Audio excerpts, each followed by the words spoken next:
Assalamualaikum warahmatullahi wabarakatuh. Perkenalkan, nama saya Hoykotunisa. Saya dari kelas 2C PAI Pendidikan Agama Islam Syarifuddin akan mempresentasikan tentang kerucut pengalaman.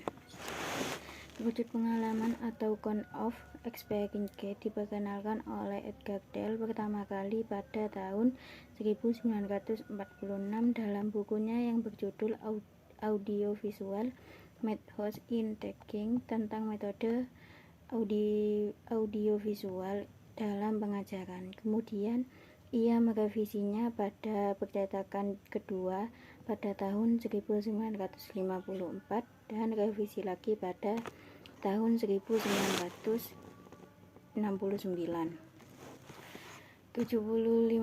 melalui indera penglihatan, maka akan sangat membantu dan memudahkan peserta didik dalam memahami materi yang dikemukakan oleh guru. Melalui penglihatan pembelajaran dan melihat pembelajaran dan dengan video konferensi dapat dijadikan sebagai salah satu penguat untuk membantu peserta didik dalam memahami materi yang disampaikan. Pengalaman melalui simbol verbal merupakan suatu pengalaman yang sifatnya paling abstrak. Siswa memperoleh pengalaman hanya melalui bahasa tertulis. Peserta didik memiliki kemampuan mengingat sebesar 30% jika diberikan melalui pembelajaran yang berupa video atau film.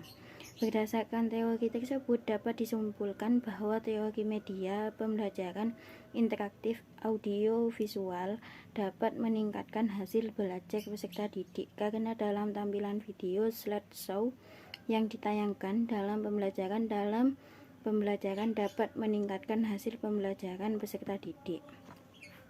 Kerucut pengalaman Edgar Dale menunjukkan pengalaman yang diperoleh dalam menggunakan media dari paling konkret di bagian paling bawah hingga paling abstrak di bagian paling atas. Awalnya pada tahun 1946, Dale menyebut kategori pengalaman sebagai berikut. Yang pertama, pengalaman langsung, pengalaman yang pengalaman yang disengaja. Yang kedua, pengalaman yang dibuat-buat. Yang ketiga, partisipasi dramatis. Yang keempat, demonstrasi. Yang kelima, kunjungan lapangan. Yang keenam, pameran. Yang ketujuh, gambar bergerak. Yang kedelapan, rekaman radio, gambar diam, audiovisual dan gambar. Yang kesembilan, simbol visual, dan yang ke-10, simbol verbal. Tingkatan kegiatan pengalaman. Yang pertama, pengalaman melalui lubang kata. Pengalaman ini diperoleh dalam buku atau bahan bacaan. Yang kedua, pengalaman melalui pendengaran. Pengalaman ini dapat diperoleh dengan mendengar seseorang, baik secara langsung atau melalui radio atau dengan yang lainnya. Yang ketiga, pengalaman melalui gambar visual. Pengalaman dari suatu yang diwujudkan secara visual dalam bentuk 2 dimensi, misalnya lukisan, poster, potret, dan lainnya. Yang keempat, pengalaman melalui video. Pengalaman ini diperoleh dari pemutaran video, baik itu berasal dari televisi maupun dari media yang lainnya. Yang kelima, pengalaman melalui pameran atau situs. Pengalaman tersebut diperoleh melalui pertunjukan hasil pekerjaan siswa ataupun yang lainnya. Yang keenam, pengalaman melalui demonstrasi, yaitu pengalaman melalui percontohan atau pertunjukan mengenai sesuatu hal atau suatu proses. Yang ketujuh, yaitu pengalaman melalui karya wisata. Contohnya dapat mengajak pembelajaran melihat objek yang nyata di luar dengan memperkarya dan memperluas pengalaman siswa. Yang kedelapan, pengalaman melalui diskusi.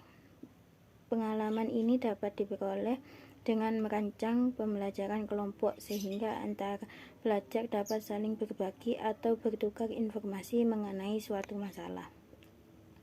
Yang kesembilan, pengalaman tiruan.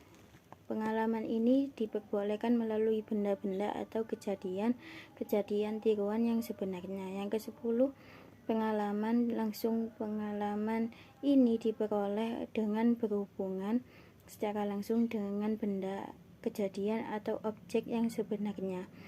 Mempelajari secara aktif bekerja untuk memecahkan permasalahan. Mungkin cukup sekian presentasi dari saya, kurang lebihnya mohon maaf. Wassalamualaikum warahmatullahi wabarakatuh.